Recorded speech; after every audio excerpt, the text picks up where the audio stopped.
and live your life today. It doesn't matter what they say. I am so excited to give everyone an update on the Giving Tree because holy moly, this year has blown my mind. I can't even get over any of it. So I'm just going to dive right into it and just give a quick update. I don't even know if this is going to be quick because there's so much for me to process. I know that I am going to be integrating this year um, and the experiences for a while. I'm going to be reflecting on this probably for a few months to really integrate what happened because it's blown my mind. I experienced a Christmas miracle that I've never experienced before in a way that I never saw coming. And I'm going to share it all with you right now. I also have notes in front of me because there's so many people to give shout outs to. Um, we could not have done it without every single one of you who donated your time, your energy, or your money this year. I know these are your priceless resources, and I just want to say thank you, thank you, thank you from the bottom of my heart because honestly, every single person, no matter how large or small, the donation of your time, your energy, or your money was deeply received with huge gratitude this year. We had more families this year than we ever have had. And I knew the need was going to be great. I just didn't realize how great it was going to be. Um, for those of you who don't know what the Giving Tree is, so we support families who escape domestic violence during the holidays. It started out every year, my family and I, with some friends, we do coins for kids. Coney coins for kids. So Coney is a local radio station here, and every year they do what they call Coins for Kids, where they raise money and for families in need, go shopping, wrapping, delivering of these gifts to the families. Well, back in the day, so we've always been part of the delivering of the Santa gifts. Um, we have a friend who plays Santa every year, and it's just been so good. Every single year it's something that we look forward to. So back in the day, they used to give us these vouchers for the families that didn't have Christmas trees.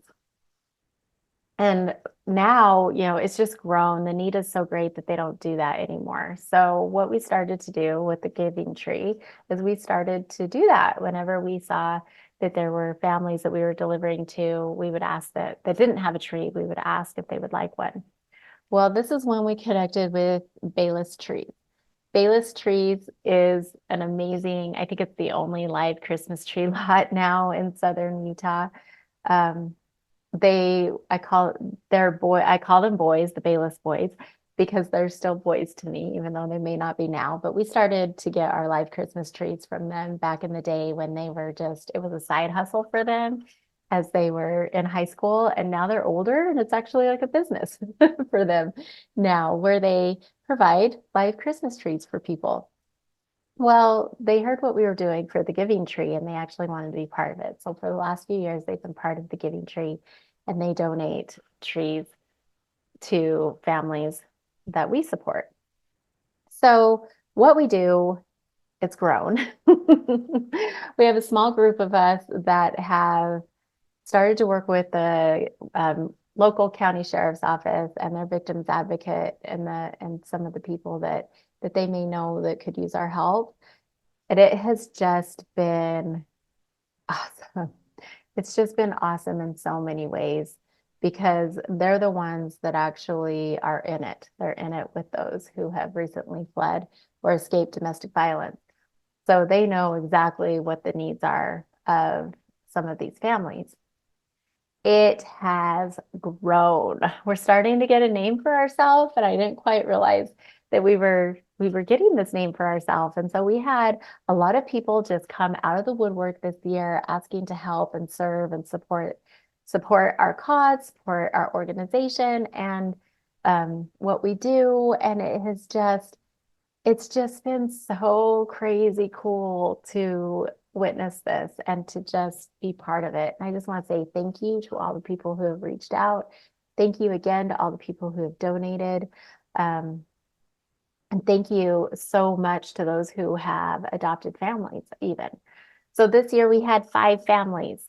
Five families. Usually it's one or two families that we support. And so we were a little overwhelmed with the five families because we literally do this between and for the 3 weeks, the first 3 weeks of December. This is what happens because so many incidences with domestic violence happen during the holidays, and it will usually begin on Thanksgiving and then flow through till January. But for us, we're just super focused on that time period between Thanksgiving and Christmas because we want those families to feel supported in every way that they possibly can. To know that they don't have to worry about a Christmas tree, they don't have to worry about decorations, anything like that. They don't have to worry about providing a Christmas dinner, food, that kind of thing. We want them to know that they are fully supported in whatever way that we have the ability to, because when someone flees domestic violence, they usually leave with basically the clothes that they're wearing, and with them, their children, they might be able to grab a bag and that's it. But when you're fleeing a dangerous situation, that's usually all that happens.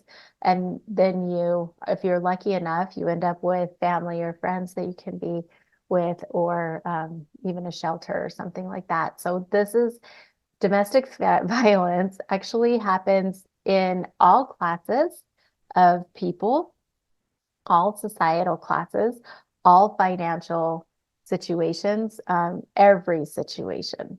So this is something that's really important for me to share because I think when people think about domestic violence, they really think about like the billboards and what they see with the ad campaigns and things like that for domestic violence awareness. But I was somebody that never identified with that. And so that's actually why we start to do this now. We start to do this work because there is no shame in experiencing this.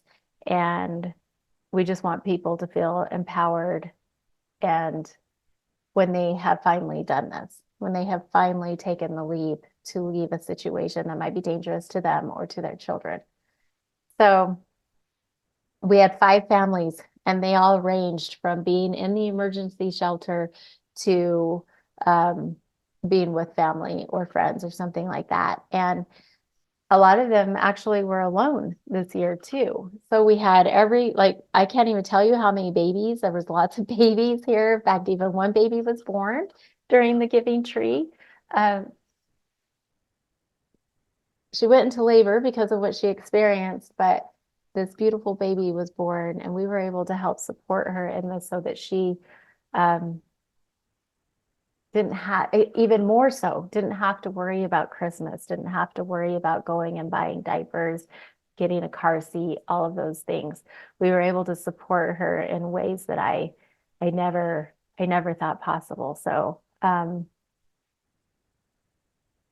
yeah, a lot of babies, a lot of kids, mentally challenged kids, just we didn't have any fathers this year. It was all mothers, but wow, to see the ripple effect that happens and the relief when they realize that they don't have to actually go Christmas shopping, they don't have to do any of these things, that they are supported in this way is huge, because what they have on their plate now is trying to now work through the trauma that they just experienced. Also, their children have just experienced.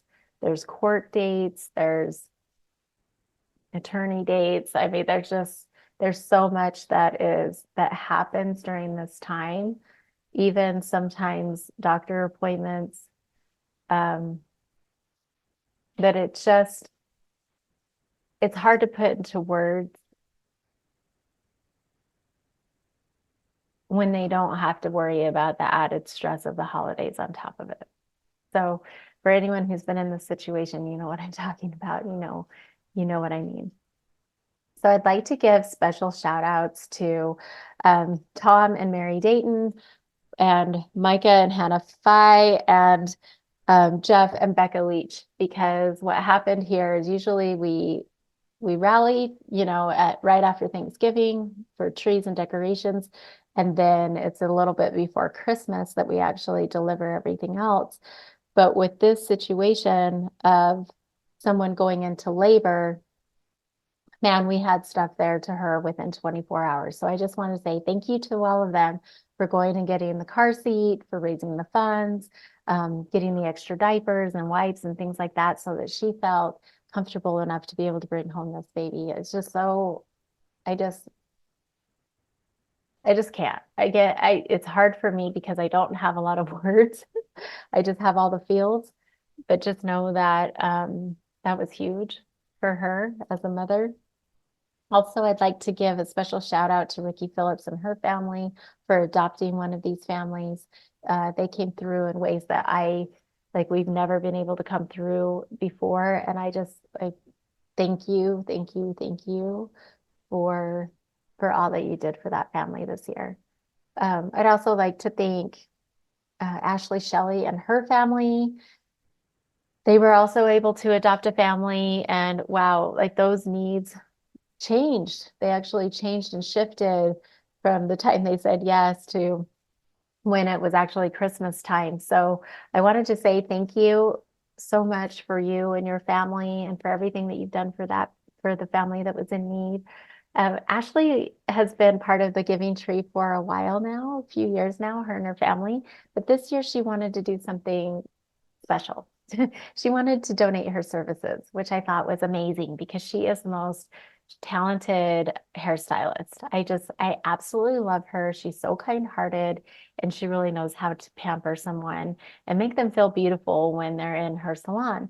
So that's what she wanted to do this year for the family that she adopted. And she took that mama and was able to go and just create a beautiful pamper day of doing her hair. And she provided, her nieces actually came and provided babysitting so that the children were there and they were taken care of while mama went and got pampered. And they were all like this, we were all in the salon together. And it was so amazing and beautiful to witness that transition, because there is something that happens when you're in abusive relationships, and there's a lot of parent guilt, not a lot of self-love that happens, and there's shame and all kinds of things that go on. And so to see this mama actually receive in a way that she never had before, she's never experienced getting her hair done in that way. And she just was so beautiful. She was beautiful before, but she was just like glowing when she left. And it was just amazing to see that. So thank you, Ashley, for donating your time and your energy and your talents and your skills in that way. It was incredible for her to be able to experience that. So thank you, thank you, thank you. I'd like to say thank you to Graham Hancock. He adopted two of the boys out of one of the families, and he just spoiled the heck out of these boys. So thank you so much to Graham and Ada for going and helping him with that. Ashley Collick and Sherry Bennett, holy moly. Thank you for sharing the Giving Tree with the neighborhood and community of Diamond Valley. Holy cow, did this community show up in a way I have never seen before. Like their call to action was like, yes, what do they need? Oh, they need this. Okay, here we go. They donated beds, mattresses, because one of the mamas, the pregnant mama, didn't have a bed. And so we wanted to make sure that she had a nice place, or a nice place to heal when she came back from the hospital, right? So they donated a really comfortable Tempur-Pedic bed, bed frame, diapers, wipes. I like bags of newborn clothes, bags of toddler clothes because she has a toddler. I mean, toys. They really, really rallied. I mean, 2 truckloads. Okay, can I just tell you, we went and got 2 truckloads from the Diamond Valley neighborhood and community. So thank you, thank you, thank you. That was huge. And then I would like to give a shout out to Steve Lindsay. He's been with the Giving Tree for, I mean, since the beginning. He's part of the small group of friends that we do it with, and he owns Desert Does It. So thank you to Steve Lindsay and his family, Mo Lindsay, Maureen Lindsay, we call her Mo, and this family and Desert Does It and the Desert Does It community because he gave a $1,000 donation. Thank you, thank you, thank you. So he gave us a $1,000 donation. Then he shared the giving tree with the DDI community, and oh my gosh, they showed up. They showed up as well. So thank you for all of your donations. We couldn't have done what we did this year without it, honestly. So I just, again, no words, no words, just feel here. I just can't believe what it takes. I'm actually going to talk more about this on how all it takes is one person starting something and then it just rolls into this whole big, huge snowball. So Desert Does It. I'd love to tell you about this company because if you basically what they do, it blows my mind. These guys took one of their, we always talk about the $1 million ideas whenever we'd be sitting around as a group of friends. That's $1 million idea. You should totally take off with that. Don't do that, type thing. They actually did. So they created a company called Desert Does It.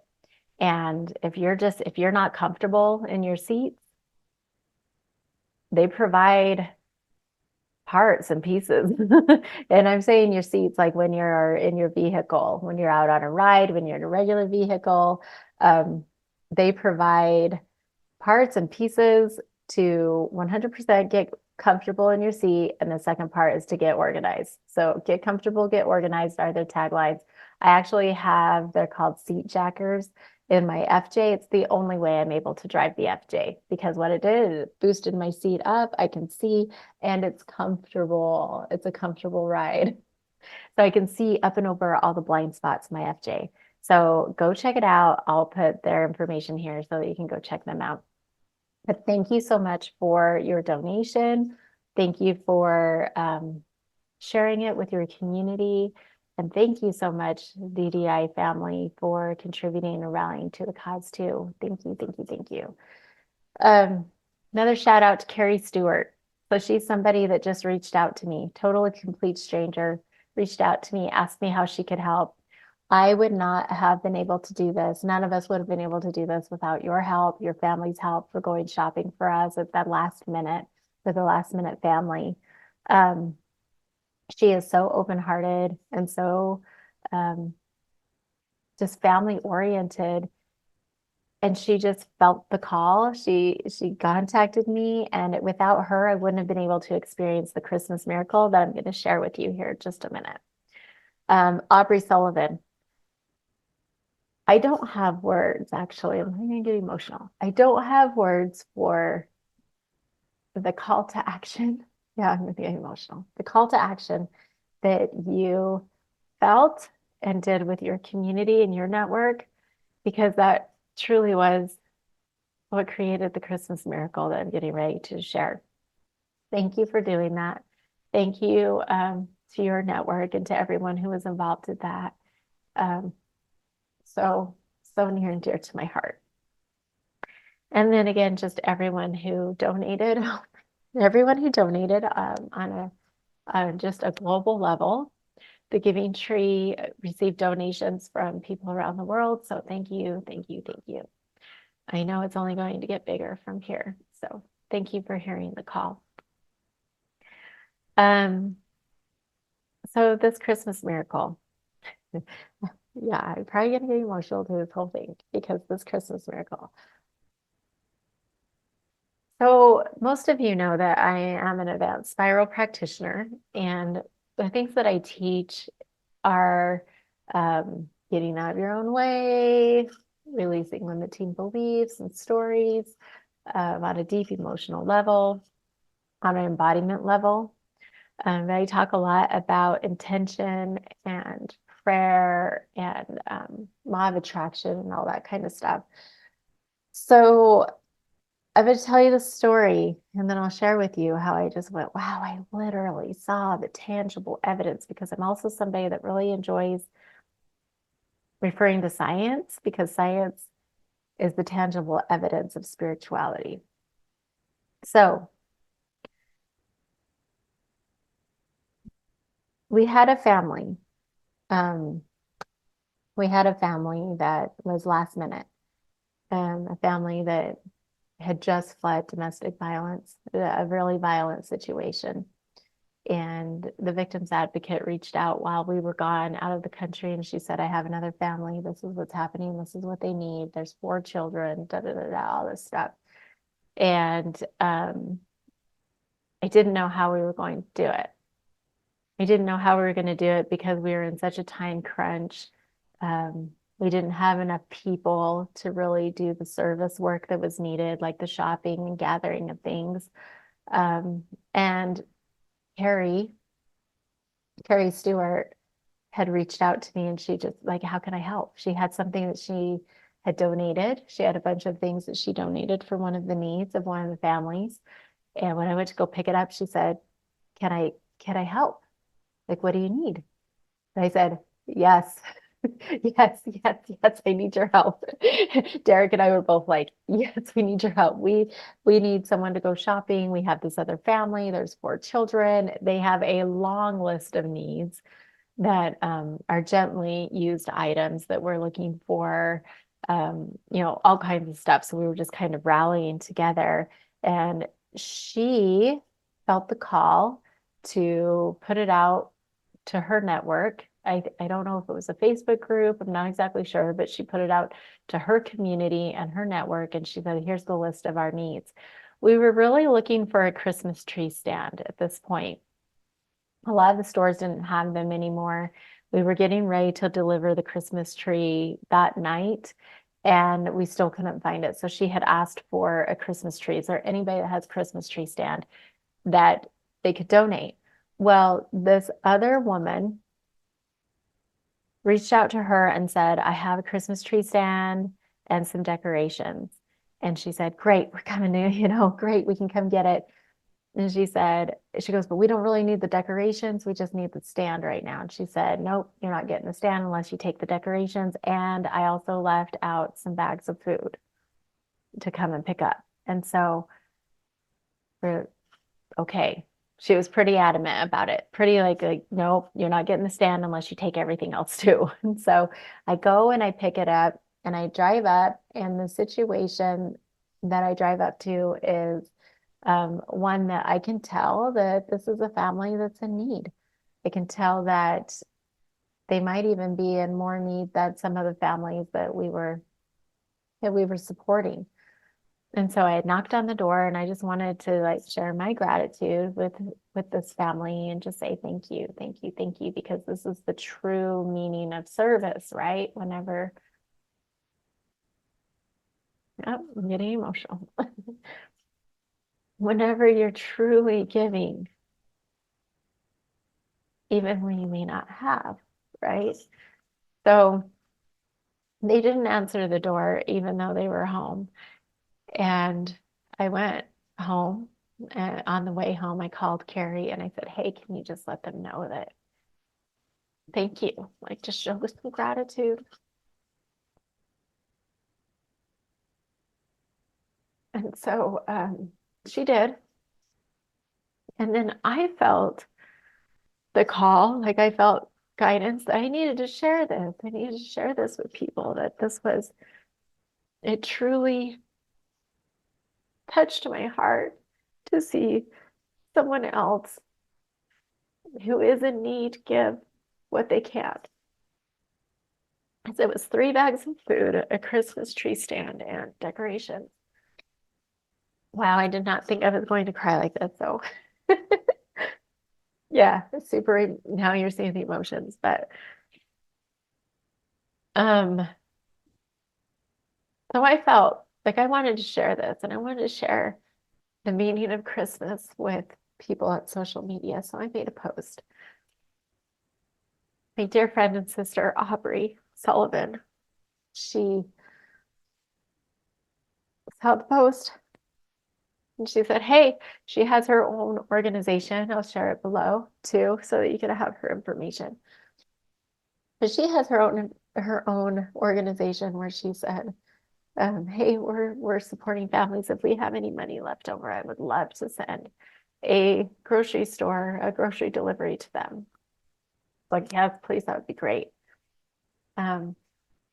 Anyway, she ends up messaging me the next day and she said, so we don't have enough money.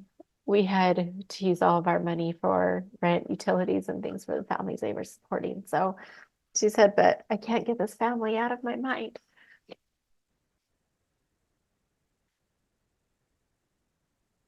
So she said, I want to give the call of action. I want to connect with my network, and I think we can raise $150 to give to this family.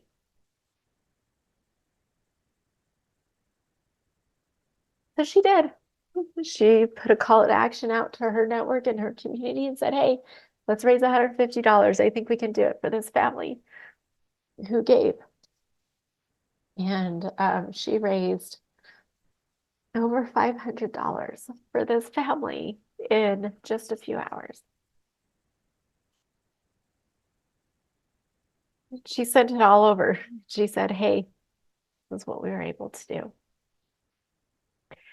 And so with the work that I do, I knew that more than likely there was a reason why we had. All right, hold on. I'm going to pause this real quick because I need to go and get a tissue. I'm going to pause this real fast. Okay. I feel much better. Okay. So I knew that because there was so much money had been raised in such a short amount of time, I knew that this family that had donated the tree stand decorations and food were probably praying for their own Christmas miracle. They were praying for their own something. And so I called Carrie and I asked her if she can get in touch with this person to ask if we that we had something special for them and if we could get in touch with them and maybe deliver it. And so we did, and she made the arrangements, and her and I went. And sure enough, this family, and they were in an abundance of food because of the different programs that they were involved in. But this mother was a single mother with 4 children. Was it three or 4 children? And she was not able to work because of what her and her children had experienced. She actually had to be home with her children because of different health conditions that they had experienced. But it was around Christmas time in 2021 that they had experienced extreme domestic violence and fled as well. She had fled a couple times in her life, but it was in this situation that, and I can't really give details on it, but just know that the person that was involved in what they experienced is now serving 50 years in prison for the things that they had experienced. So she didn't know about the giving tree. She didn't know what the giving tree was. All she knew is that there was a family in need that needed a Christmas tree stand. And she said, I have one. And also here's some food they're in need. Here's some food and some things like that. And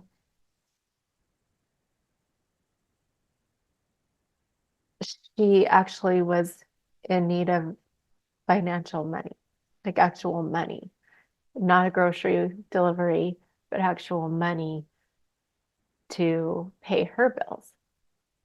So her prayers were answered, her needs were met in a way that none of us ever expected, including herself. So it never ceases to amaze me how this work always comes back to serve those who need it the most. And so whenever I like just to connect the dots here of what took place and what had to take place in order for all of these Christmas miracles to happen, but this one particularly. So it took my friends and I hearing the call, hearing the guidance to actually create the giving tree to be in support of these families who flee domestic violence during the holidays, being in our purpose. It took Carrie feeling the call, hearing the guidance, to reach out to me to say, how can I help? I have this, I would need to donate. And then also to say, how can I help? Then it took her to reach out to her network and her community and say, these are the needs. This is what we're looking for. This is what's happening. It took me, or not me, sorry, this woman, this mama, the single mama, to feel the call to say, oh, I have that. Somebody else can use that.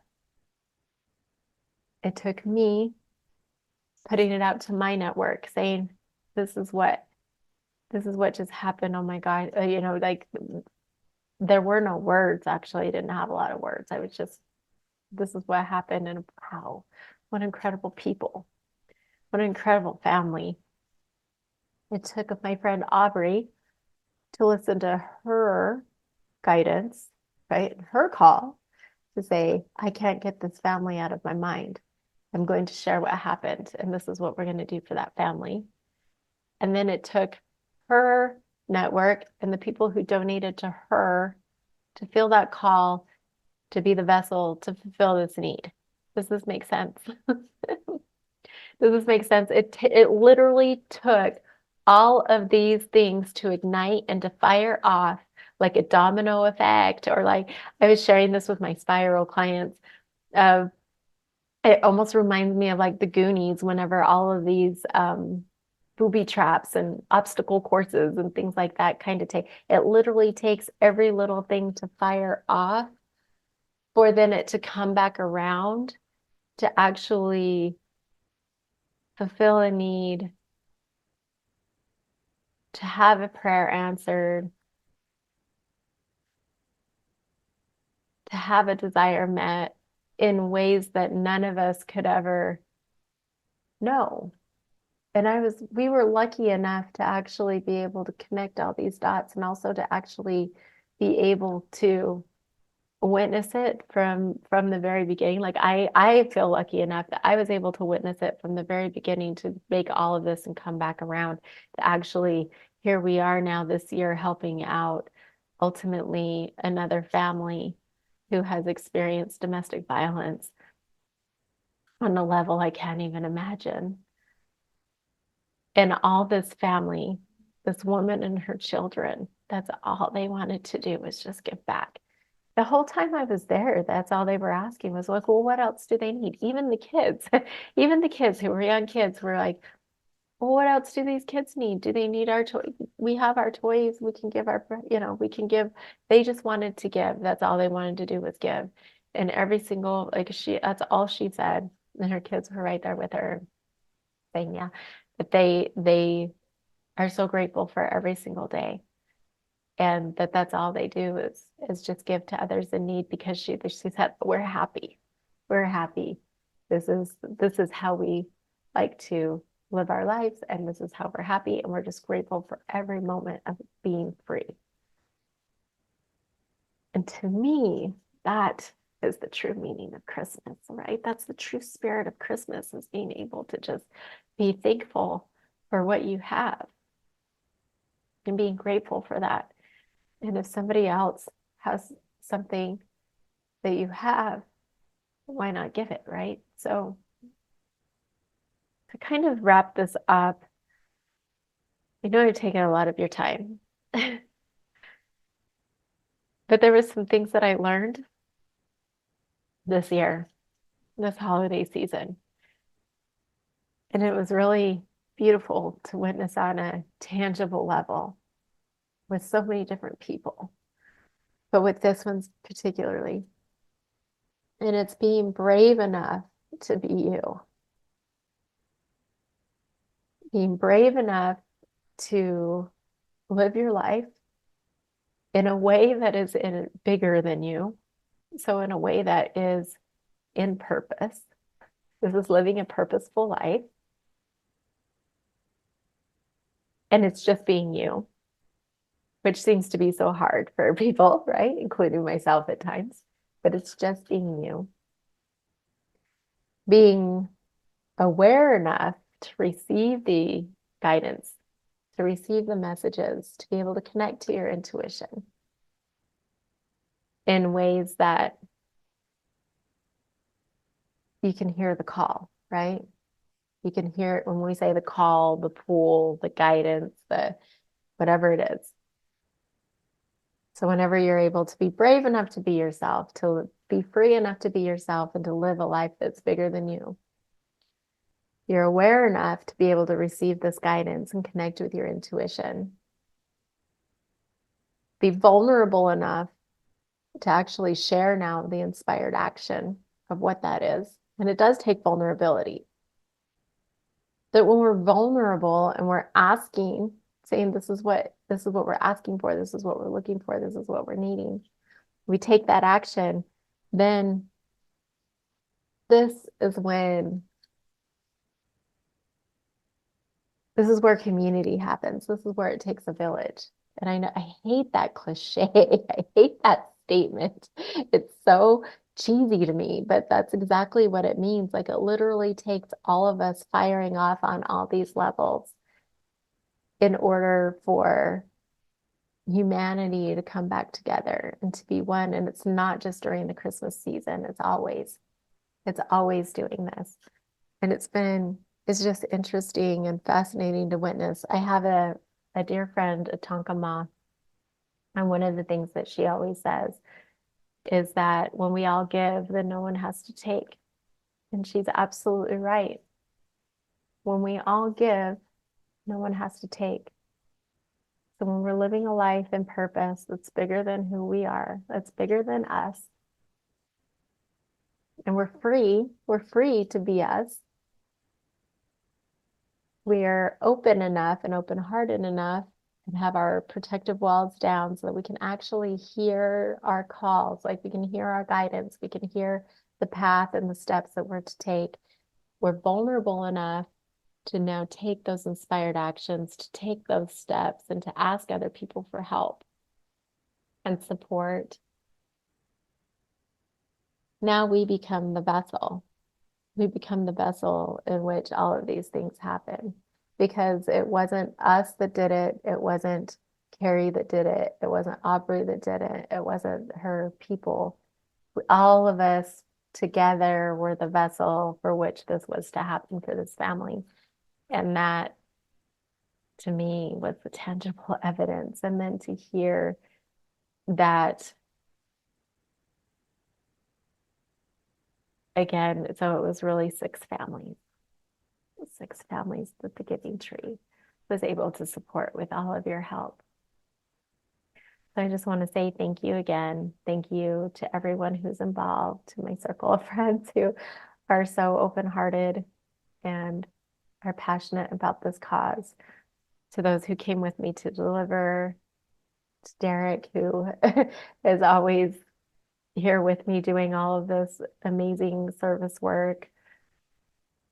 To everyone who donated their time, their energy, their money, to Ricky Phillips, to Ashley Shelley and their families for adopting other families, and just for literally everyone who accepted the call this year. I know it's going to be bigger. I've already had people saying that they want to do it in their area next year in their community, and if they would be able to do it. We're looking into becoming a nonprofit, because I also had a lot of people reaching out saying that they had trusts and different things like that, where they actually actively support organizations who are serving in this way, specific to domestic violence. So I just want to say thank you to everyone who was part of it this year.